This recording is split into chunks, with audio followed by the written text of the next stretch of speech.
Okay, so if you are also facing problems in basically reading section 2, so here are simple hacks you can use ताकि आपका reading का section 2 strong हो सके. Today's lecture will only focus कि आपने section 2 को अपना strong कैसे करना है इन आईएलटीएस रीडिंग. अल्टीमेट टिप्स हैं, अल्टीमेट किलर स्ट्रैटेजीज हैं जिनको अगर आपने यूज कर लिया, I can bet and I guarantee कि आपका राइटिंग, आपका रीडिंग का सेक्शन 2 में स्कोर बहुत एनहांस हो जाएगा. सो इस जो वाली पर्टिकुलर रीडिंग है, सेक्शन 2 जब भी आप स्टार्ट करो, सबसे पहले ये देखो कि इसमें कौन से क्वेश्चन टाइप्स आपको दे रखे हैं. जो टेस्ट मैंने आज उठाया है, इसमें सबसे पहले 14 to 20 you have list of headings. इसके बाद अगर मैं आपको दिखाऊं तो हमारे पास है सेंटेंस कंप्लीशंस 1, 2, 3 एंड 4. इसके बाद सिर्फ हमारे पास एक डबल वाला मल्टीपल चॉइस क्वेश्चन है. तो आपने इसको ट्रिक्स के बेस के ऊपर तुक्के मेथड के साथ आपने कैसे परफॉर्म करना है.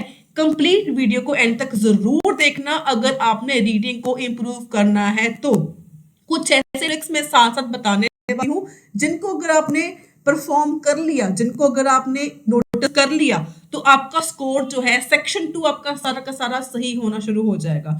बेसिक आपका जो स्कोर है that depends more on section 1 and section 2. Section 1 is the most easiest, section 2 थोड़ा सा मॉडरेट होता है, तो इसमें हम स्कोर को अपना खींच सकते हैं. Section 3 is always little bit more hard as compare to section 1 and section 2. So कोशिश ये करो कि सेक्शन 1 एंड सेक्शन 2 को आप इतना स्ट्रॉन्ग कर लो कि इसमें से आपका क्वेश्चन कोई भी रॉन्ग ना हो. राइट, सो लेट्स स्टार्ट कि आपने इसको करना कैसे है. तो सबसे पहले हमेशा अगर आप मेरी बात मानो, अगर आपने अच्छा स्कोर लेना है तो सबसे पहले start with the sentence completions always. अब बात ये आती है कि स्टार्टिंग आपके थे लिस्ट ऑफ हेडिंग्स, इसके बाद आपके सेकंड नंबर पर आते हैं ये matching the, these are the sentence completions. अब सेंटेंस कंप्लीशंस को करने के लिए कुछ टिप्स हैं, कुछ ट्रिक्स हैं. सबसे ज्यादा टाइम वेस्ट होता है लोकेशन को ढूंढने के लिए. नो दिस, मैं बोलूंगी लोकेशन को फाइंड करो, आपको 10 मिनट लोकेशन को ढूंढने में ही लग जाएंगे. सो लोकेशन को ढूंढने के लिए मैंने ऑलरेडी कीवर्ड्स को मार्क करके रखा हुआ है. स्टार्टिंग की लाइन इज वेरी इंपॉर्टेंट, इसमें एंड देके रखा हुआ है, कनेक्टर इज वेरी इंपॉर्टेंट. फिर आपके पास पास्ट देके रखा हुआ है, वेरी इंपॉर्टेंट. फिर आपके पास एक लॉन्ग देके रखा हुआ है, लॉन्ग हो गया, एज बिग एज हो गया. ये दोनों को हम बोलते हैं न्यूमेरिकल कीवर्ड. सो टिप 2 यहाँ पे ये है, एक तो आपने कीवर्ड्स को मार्क करना है, second thing is numerical keywords के ऊपर आपने ज्यादा अटेंशन पे करनी है. इसी के बेस के ऊपर आपको लोकेशन मिल जाएगी कहां पर है. टिप नंबर 3 इज, अगर ये क्वेश्चंस आपके सेकंड नंबर पर आ रहे हैं, दैट मींस ऊपर आपके पास क्या थे लिस्ट ऑफ हेडिंग्स, नीचे आपके पास है सेंटेंस कंप्लीशंस. तो इसका मतलब ऑब्वियस है कि इसकी लोकेशन जो है समवेयर सेंटर में होगी, ना ही वो स्टार्टिंग में होगी लोकेशन इसकी, ना ही वो एंडिंग में होगी. अगर आपकी ये ब्लैंक्स एंडिंग में होते तो इसकी लोकेशन आपकी एंडिंग में होती. सेंटर में है तो पॉसिबली इसका जो लोकेशन है वो सेंटर ऑफ द पैसेज में होगा. तो इसका सेंटर क्या होगा, सी डी अराउंड इसका सेंटर हो सकता है. तो आपने सिर्फ कीवर्ड्स को यहाँ पे ढूंढना है. अगर आपको कीवर्ड्स मिल गए तो आपकी लोकेशन आपको इजीली मिल जाएगी. तो पे लिखा क्या हुआ है, the complex that includes the step pyramid and its surrounding is considered to be as big as an Egyptian what of the past. तो पास्ट भी यहाँ पे एक आपका बहुत बड़ा कीवर्ड है. अगर मैं आपको इसकी लोकेशन में लेके जाऊं, मैंने बोला सेंटर में आएगा, तो सेंटर में या तो सी है या तो डी आएगा. सी में आपका सिर्फ पिरामिड दे के रखा गया, लास्ट सेंचुरी है. अगर मैं आपको एक और चीज बताऊं, अगर आपको ढूंढो तो यहाँ पर हिस्टोरियन मार्क वैन डी एक नाम देके रखा गया है, लेकिन ये जो नाम है आपका वो क्वेश्चन में नहीं है, तो इसकी लोकेशन ये नहीं होगी. आपने जाना है डी ऊपर. Let's read D. अब डी में यहाँ पे आपका लॉन्ग आ गया, लॉन्ग आपका क्वेश्चन में भी था. इसके बाद आपको यहाँ पे इजिप्ट भी आ गया, इजिप्ट भी आपका देके रखा गया था, स्टेप पिरामिड भी देके रखा गया था, स्ट्रक्चर भी देके रखा गया था. Let's read it. अब यहाँ पे आपको क्या देके रखा गया है, सबसे पहले अगर मैं देखूं, when finally completed step pyramid rose 62 meters high and was the tallest structure of its time. The complex in which it was built was the size of a city in the ancient Egypt. अब वहां पे आपको क्या देके रखा गया था question में, पास्ट. अब यहाँ पर पास्ट की जगह क्या है, एंशियंट, और वहां पे क्या था इजिप्ट, तो यहाँ पे क्या है साइज, वहां पे क्या as big as dash of the Egyptian dash of the past. तो इसका आंसर क्या होगा? Egyptian city of the past. तो इस तरीके से आपने इसको सॉल्व करना है। नेक्स्ट भी हम देखते हैं इसका आंसर क्या होगा। Second question says, second question आपका है basically the area outside the pyramid included accommodation that was occupied by. अब यहाँ पे मैं आपको नेक्स्ट टिप बताने जा रही हूँ। मैं जो टिप्स बता रही हूँ ना, अगर आपके पास पेन पेपर या नोटबुक है, टिप्स को नोट कर लो। ये टिप्स आपके बहुत काम आने वाली हैं अगर आपने अपना आईएएस का एग्जाम देना है बहुत रिसेंटली, बहुत जल्दी या कब मर्जी। तो सबसे पहले यहाँ पर कीवर्ड्स देखो। कीवर्ड्स के बाद आती है अंडरस्टैंडिंग। यहाँ पे लिखा गया है कि द एरिया जो आउटसाइड ऑफ द पिरामिड था, it included the accommodation. Accommodation का मतलब क्या होता है? रहने वाली जगह। दैट वाज ऑक्यूपाइड बाय, किसने ऑक्यूपाई कर रखी थी? किसने? किसने मतलब ग्रुप ऑफ पीपल या कोई भी एक पर्सन जिसने ऑक्यूपाई कर रखी थी। बेसिकली इसको बोलते हैं गेसवर्क या understanding the demand of question. अगर आपने डिमांड को समझ लिया कि क्वेश्चन मतलब क्या है, तो इसका आंसर ढूंढना बहुत इजी हो जाएगा। Tip number next here is, यहाँ पे लिखा हुआ है एकोमोडेशन। ये जरूरी नहीं है कि आपको लोकेशन में एकोमोडेशन सेम टू सेम मिल जाएगा। पॉसिबिलिटी है कि आपको इसका सिनोनिम मिलेगा, सेम टू सेम ना मिले, ये हो सकता है। सो सेकंड टिप इज कि इसके आंसर्स हमेशा लोकेशन में ऑर्डर वाइज होते हैं। अब यहाँ पर आपको दे के रखा गया है it was surrounded by a wall. अगर आप इसको रीड करो तो अब यहाँ पे आपने ये ढूंढना है कि अकोमोडेशंस, अकोमोडेशंस क्या है यहाँ पे? Included temple, courtyards, shrines, living quarters. मतलब अकोमोडेशंस आ गए लिविंग क्वार्टर्स फॉर प्रीस्ट। किसको ऑक्यूपाई किया हुआ था? प्रीस्ट ने। अब नेक्स्ट इंपॉर्टेंट टिप यहाँ पे ये है कि स्पेलिंग्स को आपने इग्नोर नहीं करना। सिंगुलर है या प्लूरल है, इसको भी आपने इग्नोर नहीं करना। सो जो मैं टिप्स बता रही हूँ इसको साथ में अगर आप नोट कर लोगे तो आपका बहुत फायदा होगा। Moving on to next question. Next question says wall ran around the outside of the complex and a number of false entrances were built into these। number of false entrances। तो अगर आपने इस लाइन को read करना है कर सकते हो, छोड़ना है छोड़ सकते हो। बेसिकली जहां पे क्वेश्चन है in addition a long dash encircled the wall. और लॉन्ग, लॉन्ग का आपने सिनोनिम रीड करा था। लॉन्ग का क्या लिखा हुआ था? लॉन्ग का लॉन्ग था एनसर्कल्ड द वॉल। तो अगर मैं आपको लोकेशन दिखाऊं, इसका आंसर मेरे को आपने बताना है कि यहाँ पे इसका आंसर क्या हो सकता है। लॉन्ग यहाँ पे ये रहा। So the entire wall was then ringed by a 750 metres long. Ringed मतलब एनसर्कल्ड। किस चीज ने एनसर्कल किया हुआ था? तो ये इसका आंसर मेरे को कमेंट सेक्शन में आपने बताना है इसका आंसर क्या होगा। राइट। तो moving on to next question. Next similar बहुत ही इजीली आपको मिल जाएगा। हमेशा एक चीज का ध्यान रखो कि जब भी आप ब्लैंक्स करो ना, ब्लैंक्स में अंडरस्टैंडिंग बहुत इंपॉर्टेंट है। तो अंडरस्टैंडिंग अपनी अगर आपकी स्लो है तो उसको थोड़ा सा फास्ट करने की कोशिश करो। So as a result any visitors who had not invited were clearly prevented from entering the pyramid grounds जब तक they knew the dash of the real entrance. They knew the dash real entrance भी उनको अंदर आने की इजाजत नहीं थी, वर क्लेवरली प्रिवेंटेड, उनको रोका जाता था अंदर आने से जब तक अनलेस भी अगर उनको क्या नहीं पता रियल एंट्रेंस की, क्या नहीं पता, क्या नहीं पता। तो लोकेशन आपके सामने है। पॉसिबिलिटी है अगर आपको इसकी लोकेशन मिलती है, अगर आपको इसका आंसर मिलता है, you have to comment me down in the comment section. मैंने आपको टिप्स बता दी, अंडरस्टैंडिंग बता दी, तो इसके बेस के ऊपर मेरे को आपने बताना है इसका आंसर क्या हो सकता है। नेक्स्ट हम इसके बाद अगर आपने करनी है you can move on to list of headings. अब लिस्ट ऑफ हेडिंग्स की ट्रिक्स मैं आपको बता रही हूँ साथ साथ में। लिस्ट ऑफ हेडिंग्स को करने के लिए दो चीजें इंपॉर्टेंट है। पहली चीज is marking down the keywords. Keywords को अच्छे तरीके से मार्क डाउन करो। एंड कीवर्ड्स में चीजें दो आती हैं, नाउन्स होते हैं हमेशा एंड आपके वर्ब्स दैट मींस एक्शंस होते हैं हमेशा। टिप नंबर 2 इज पॉसिबिलिटी है तो ऑप्शंस को कैटेगराइज करके रखो कि कौन कौन सी कैटेगरीज बन रही हैं।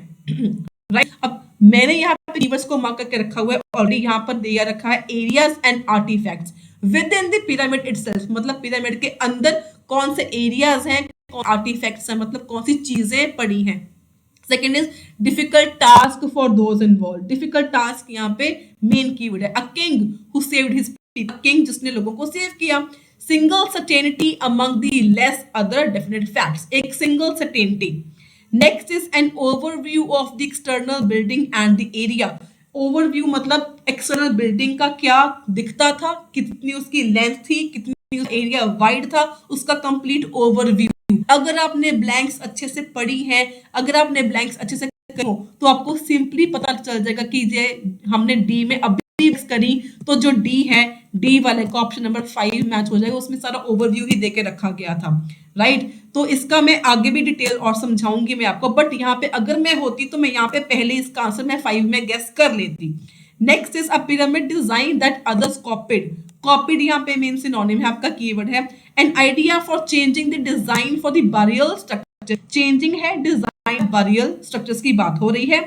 Next is incredible experience. कोई इनक्रेडिबल एक्सपीरियंस है डिस्पाइट फ्यू रिमेन्स, मतलब कुछ प्रॉब्लम्स के बजाय भी जो एक्सपीरियंस था वो बहुत बढ़िया था। Last is answer to the unexpected questions. कुछ क्वेश्चंस थे अनएक्सपेक्टेड, उनके जो आंसर्स हैं वो मिल गए।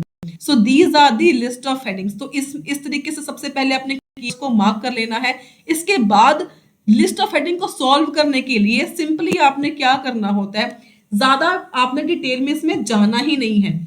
अब आपने इसमें से रीड क्या करना है मैं बताती हूँ। अब अगर मैं आपको सेक्शन ए दिखाऊं, मैंने इसको मार्क कर रखा है ऑलरेडी। यहाँ पर हमारे पास कनेक्टर लगा हुआ है। हाउ एवर, जहां पर भी कनेक्टर हो वहां पर आपके लोकेशन के चांसेस बहुत ज्यादा होते हैं। कनेक्टर है, इसके साथ एक फ्रेज देकर रखा गया है। यहाँ पे आपके पास एक फ्रेज भी दिया हुआ है। Let's read it here is, so however there is no question that. So, however, there is no question that as far as Egypt is concerned, it began with one monument to one king designed by one brilliant architect, the step pyramid of Djoser at the Saqqara. तो यहाँ पे main चीज समझने वाली क्या है, सिर्फ connector and इसके साथ का फ्रेज however दे के रखा गया है। there is no question that मतलब कोई डाउट ही नहीं है, कोई डाउट ही नहीं है, right. there is no question that, कोई डाउट ही नहीं है। तो अगर आप क्वेश्चन समझ में आ गया, कमेंट में डाउन इसका आंसर क्या है। तो लेकिन अगर आपको समझ में नहीं आया, you can use the elimination technique. हमने एरियाज की आर्टिफैक्ट्स की बात पढ़ी नहीं पढ़ी, डिफिकल्ट टास्क की बात पढ़ी नहीं पढ़ी, एक किंग जिसने लोगों को बचाया इसकी बात पढ़ी नहीं पढ़ी, अ सिंगल सर्टेनिटी। अभी हमने यहाँ पे क्या पढ़ा था, there is no question that, कोई डाउट ही नहीं है। सो इसका आपका इसके साथ मैच कर जाएगा, उस वाले का ऑप्शन नंबर 4 आंसर आ जाएगा।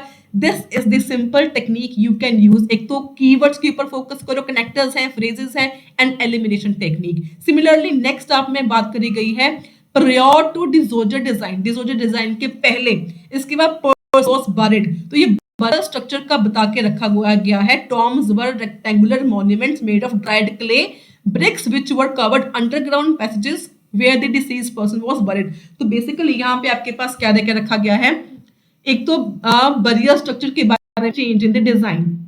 प्रियोर मतलब पहले क्या था और में ये क्या हो गया, राइट। यहाँ पे बरियल वाला आपके पास ऑप्शन ही एक था हमारे पास, तो वो हमारे पास था ऑप्शन नंबर 7। तो जो हमने बी पढ़ा इसका हो जाएगा 7th आंसर। इसको बोलते हैं कैटेगराइज करना।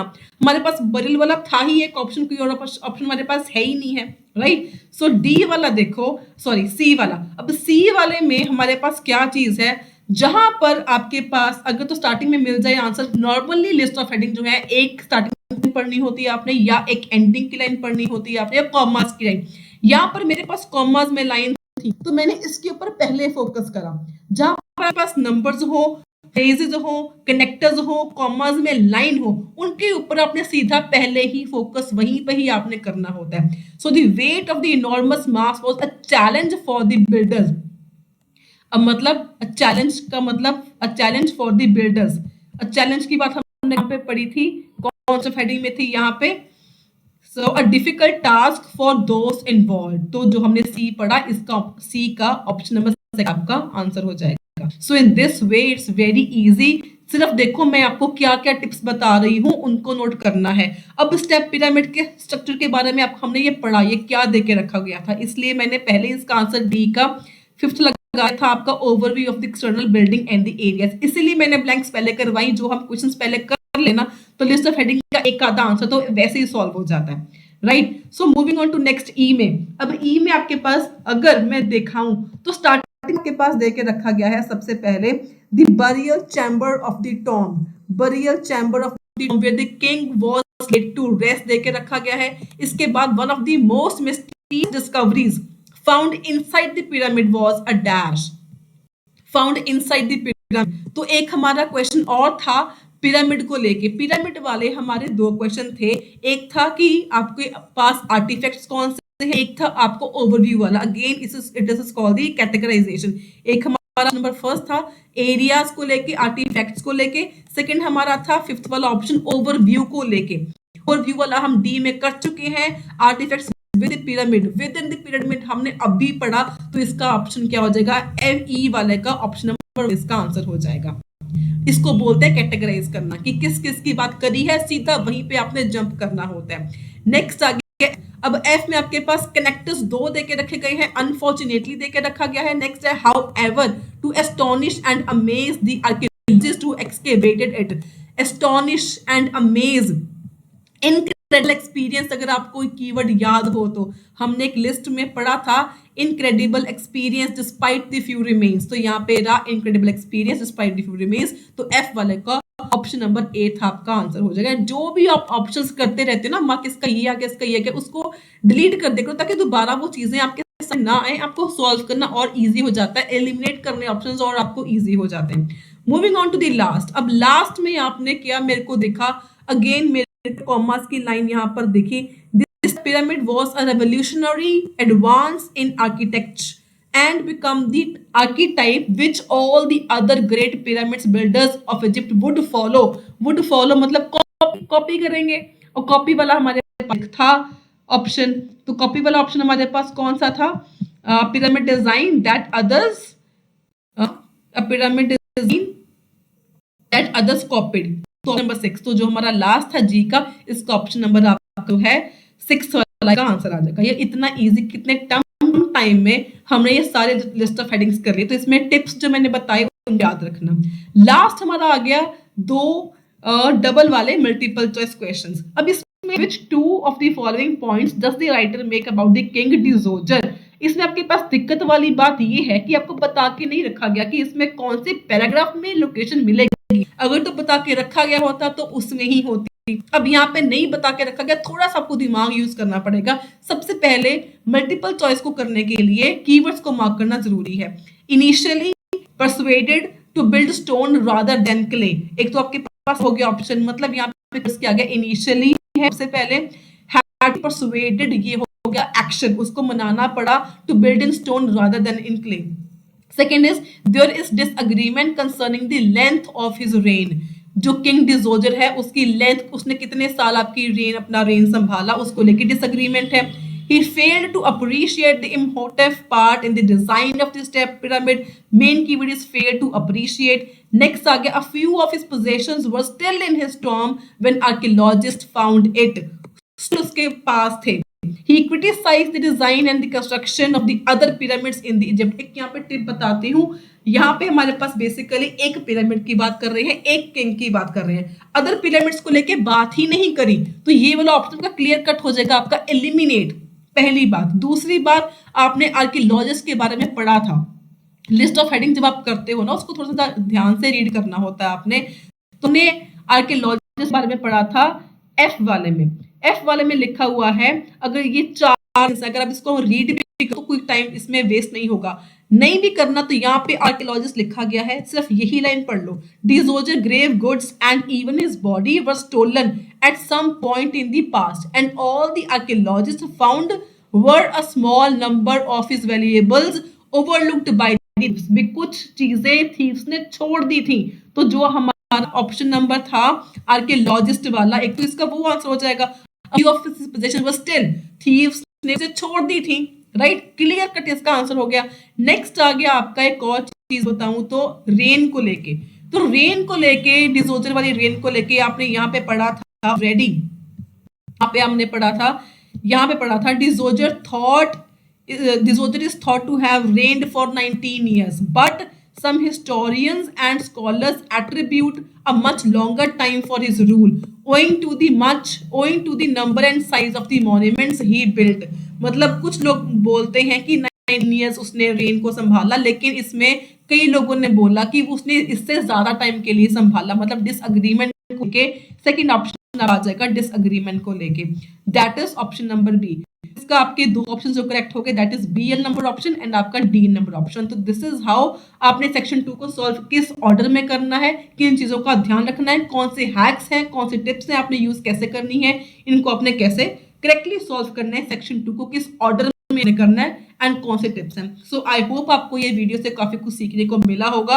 If so, do give it a thumbs up, share it with your friends and do not forget to subscribe my channel for more daily and informative content on IELTS. Until then, stay happy, stay healthy and all the very best for your IELTS exam.